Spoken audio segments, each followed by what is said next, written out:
या घडीची सगळ्यात महत्त्वाची बातमी आहे। कुख्यात दहशतवादी मसूद अझहरच्या कुटुंबातील 14 जणांचा खात्मा झालेला आहे। मसूद अझहरच्या कुटुंबातील 14 सदस्यांचा खात्मा झाल्याचं सूत्रांकडून कळत आहे। मसूद अझहरचा भाऊ रऊफ असगर देखील गंभीर जखमी झालेला आहे। या घडीची सगळ्यात महत्त्वाची ही बातमी आपण या क्षणी पाहतोय। मसूद अझहरच्या कुटुंबातील 14 जणांचा या हल्ल्यात खात्मा झाल्याचं कळतंय। तर कुख्यात दहशतवादी रऊफ असगरचा मुलगा हुझैफाचा पत्नीसह खात्मा झाल्याची बातमी समोर येते। दहशतवादी मसूद अझहरच्या कुटुंबातील 14 जणांचा खात्मा झालाय, तर 5 जण जखमी झाल्याचं कळतंय।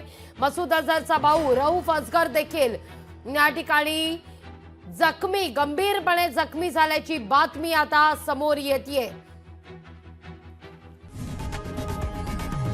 लोकशाही मराठी ऐका, पहा, जागरूक रहा।